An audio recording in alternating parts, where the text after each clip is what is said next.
tous et bienvenue sur Booster à la chaîne, ici Marek pour une nouvelle vidéo basée sur Magic où on va ouvrir nos premiers produits, la révolte Aetheric, donc la deuxième extension du bloc Kaladesh, et on commencera bien entendu par les decks de Planeswalker, donc les nouveaux intro packs, voilà, puisque ce sont les produits que l'on peut se procurer le plus rapidement lors d'une nouvelle extension, puisqu'ils sont disponibles dès les avant-premières tout simplement.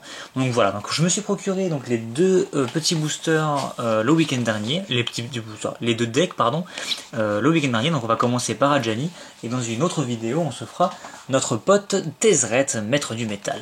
Mais aujourd'hui ce qui nous intéresse c'est Ajani, le protecteur valeureux. Donc un deck de Planeswalker, qu'est-ce que c'est? Ça remplace les intro packs comme je le disais, et donc c'est la deuxième fois qu'on en avait déjà eu pour Kaladesh.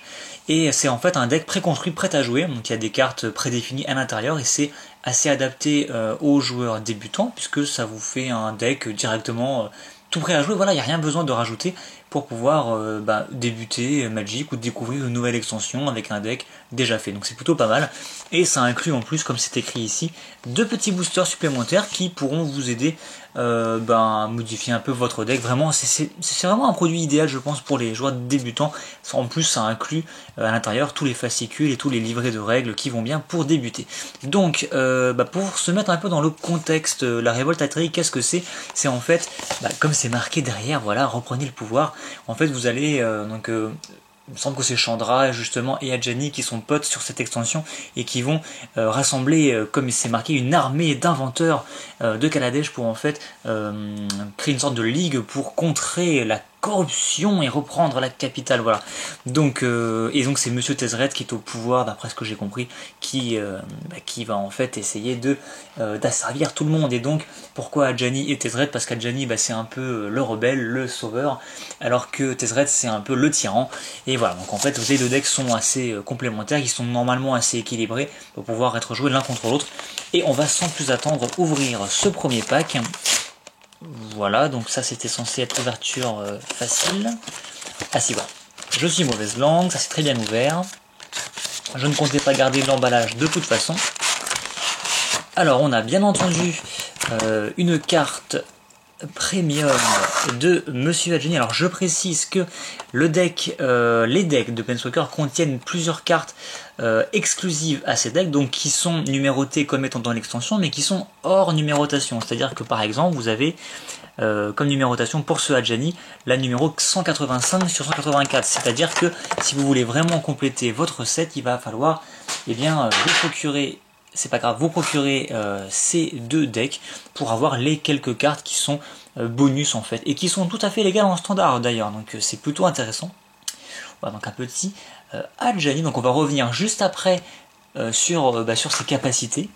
Alors sachant que bien sûr il y a donc un Ajani et un Tezzeret dans ces decks de Planeswalker, mais vous retrouvez dans l'extension, donc dans les boosters, également un autre Ajani et un autre Tezzeret, donc c'est un peu particulier, mais ils avaient fait exactement la même chose avec Chandra et Nissa pour Kaladesh, et qui sont en fait donc également des Planeswalker, mais qui n'ont pas les mêmes capacités, pas les mêmes coups, etc.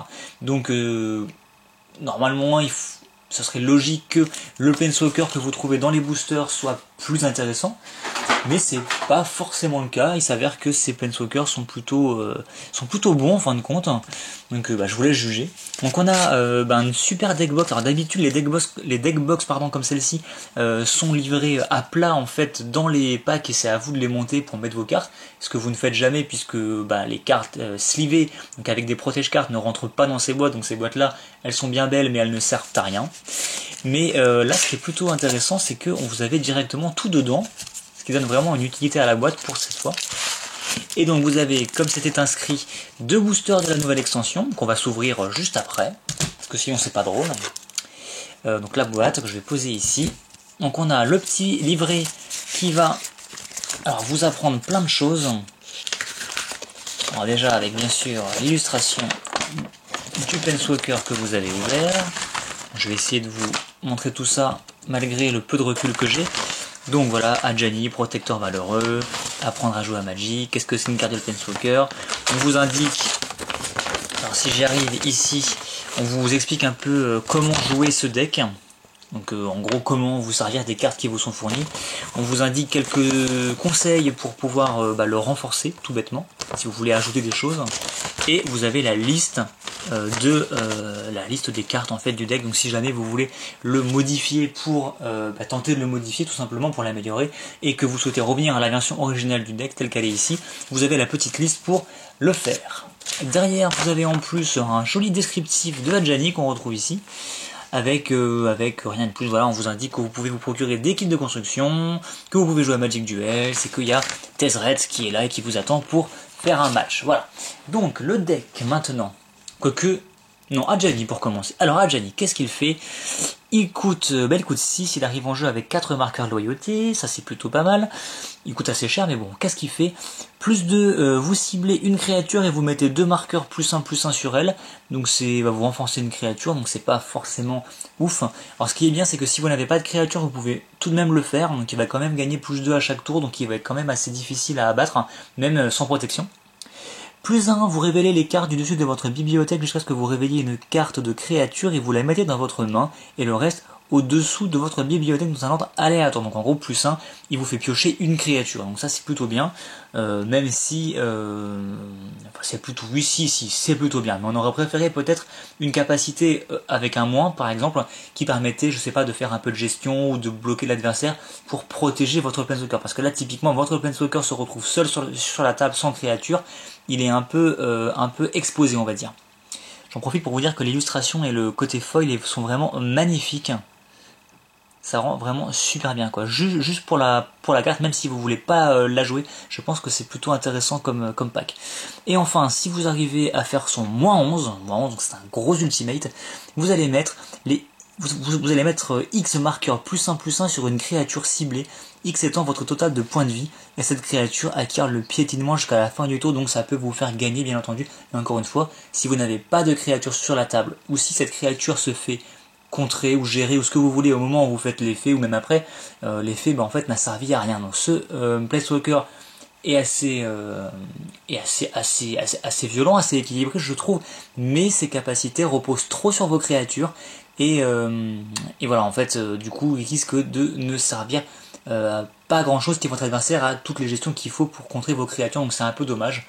Voilà, c'est vraiment un Adjani soutien et pas un Adjani badass par lui-même. Voilà, c'est mon avis personnellement. Donc ensuite, le deck. Alors, on a déjà, donc on retrouve des cartes de l'extension, bien évidemment. Alors, je me demande, parce que j'ai pas regardé les listes, voilà, parce que bon, c'est pas forcément, j'ai pas regardé les listes dans le détail. Dans les decks comme ça préconstruits, il n'y a jamais de rares de fous qui ont beaucoup de valeur. En général, ils sont pas fous. Donc là, vous avez le petit dépliant qui, je le rappelle à chaque fois, est vraiment très utile puisqu'il vous rappelle justement, il vous fait quelques petits rappels de base. Donc ça, bon, ça c'est vraiment très basique. Par contre, il vous rappelle ça et c'est super bien. La mise en place, comment gagner, bon ça vous le savez, mais surtout le déroulement d'un tour, il vous rappelle bien que les étapes de dégagement, d'entretien de pioche, c'est dans cet ordre-là, la phase principale, les phases de combat, donc ça c'est vraiment indispensable pour les joueurs débutants, mais aussi pour les joueurs plus confirmés, parce que des fois, il arrive qu'on ne se rappelle plus bien l'ordre des tours, et dans les phases un petit peu, dans les situations un peu compliquées, en fait ça peut jouer, ça peut être utile d'avoir ce petit rappel. Donc le deck, on y vient. Donc on a une petite recrue Solana, donc je vais juste m'attarder sur les rares et les cartes un peu exclusives, même si je suis même pas sûr qu'il y ait des cartes exclusives, normalement oui. Donc c'est une carte vraiment très sympathique, d'ailleurs j'en parlais dans la vidéo précédente sur le compte rendu d'avant-première, c'est une carte qui en limité était super forte, puisque c'est une 2/2 double initiative de base, mais qui à chaque tour quasiment grâce à la révolte va pouvoir grossir et ça devient un monstre incontournable qui vous écrase complètement. Voilà, donc elle a l'air de rien comme ça, mais c'est un guerrier assez violent si vous le laissez monter. Donc voilà, je me suis trompé, en fait il y a effectivement des cartes, je me suis trompé, non, c'est bien ce que je pensais plutôt, il y a effectivement d'autres cartes que Adjani lui-même qui sont des cartes exclusives à ce pack. Typiquement on a la 188 sur 184, et ce sera l'aide d'Adjani, donc forcément c'est des cartes qui sont qui marchent bien avec Adjani justement. Donc là voilà, quand il arrive sur le champ de bataille, vous pouvez chercher dans votre bibliothèque ou votre cimetière une carte qui s'appelle Adjani, protecteur valeureux, la révéler, la mettre dans votre main. Et vous pouvez en plus voilà, sacrifier cet enchantement qui vous sert plus à rien après et prévenez toutes les blessures de combat qu'une créature de votre choix devrait infliger ce tour-ci. Voilà, donc en fait, cet enchantement va protéger votre Planeswalker. Donc pourquoi ils ont mis ça? Tout simplement parce qu'ils pouvaient pas mettre votre Planeswalker en 2 exemplaires dans le pack, hein, donc ils vous ont mis une carte qui tutorise ce Planeswalker, ce qui fait que vous avez quasiment 2 fois la carte dans votre deck. Même 3 fois, voilà. Donc en gros, justement, ok, je fais tomber les cartes par terre, c'est génial. Donc en fait, ce qui se passe, c'est que généralement dans les decks d'intro pack ou même de Planeswalker pack, surtout d'intro pack, vous aviez votre grosse rare en fait que vous aimiez, mais vous ne la piochez jamais puisque vous l'avez qu'en un seul exemplaire dans votre deck. Là, c'est bien parce que grâce à ces 2 tuteurs, vous pouvez techniquement avoir 3 manières d'obtenir votre Planeswalker de deck. Donc en fait, il va sortir beaucoup plus souvent à chaque partie, et je trouve que c'est beaucoup plus logique en fait, puisque votre deck tourne autour de ce Planeswalker, donc c'est vraiment cool. Donc c'est vraiment une très bonne chose qu'ils aient fait ça, en tout cas pour si vous jouez le deck nature, vanille, tel quel, c'est vraiment intéressant je trouve. L'aide de l'auvent, on a déjà parlé dans la vidéo d'avant-première, cette petite carte qui vous tutorise, qui vous fait arriver sur le champ de bataille des permanents, qui est plutôt sympathique. Voilà. Ensuite, donc là on va passer plus rapidement sur les cartes. Je vais voir si on trouve, parce qu'on les détaillera plus en détail justement dans les displays qu'on ouvrira.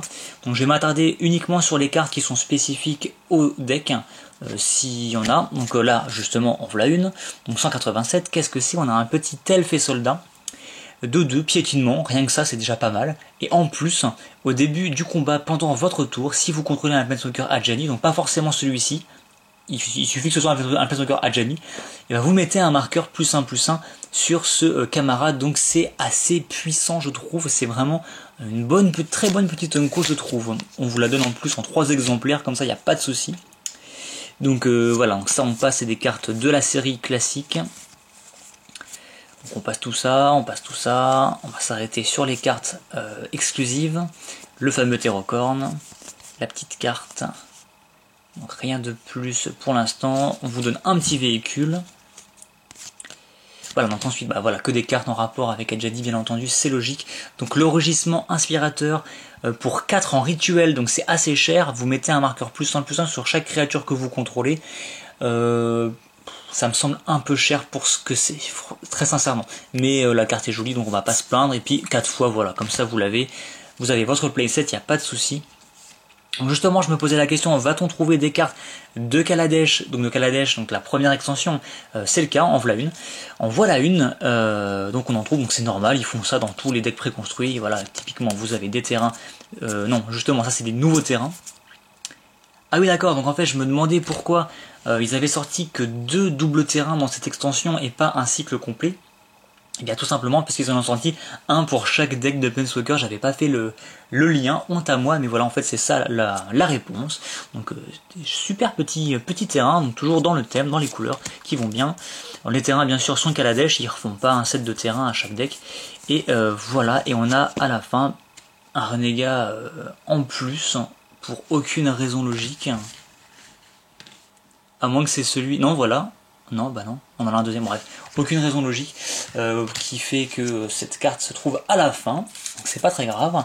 Donc on notera quand même la présence dans ce deck, en plus de votre mythique qui est la carte, on va dire, du deck. On vous offre en plus 4 rares, ce qui est plutôt bien. Je vous rappelle que dans les intro packs à la base, on avait la rare foil avec une illustration alternative qui vous était donnée, que vous voyez dans le deck. Il y avait une seconde rare dans le deck, mais c'était tout en fait, donc franchement c'était pas ouf, et c'était que des cartes que vous pouviez trouver dans la série de base. Là on vous donne quand même la mythique, plus qui est un Planeswalker en plus. On vous donne 2 cartes rares exclusives à ce pack, hein, donc une seule rare mais en 2 exemplaires, et on vous donne en plus 2 petites rares qui vont bien pour le deck, donc c'est plutôt, je trouve, une très bonne chose. Voilà. Donc je pense qu'on a fait le tour pour ce premier deck. Donc je m'amuse pas à me demander si le deck est puissant ou pas. Je pense qu'on fera comme pour les decks précédents, une petite partie en vidéo, ça pourrait être sympathique. On essaiera de faire ça si on a le temps, ce qui n'est pas dit. Donc en attendant, on va pas s'attarder plus longtemps sur le deck, on va s'occuper de nos 2 petits boosters. Voilà, car je suis assez impatient de les ouvrir depuis que la vidéo a commencé. Des boosters encore une fois un peu en avant-première, hein, puisqu'on détaillera vraiment tout ça quand on aura nos displays.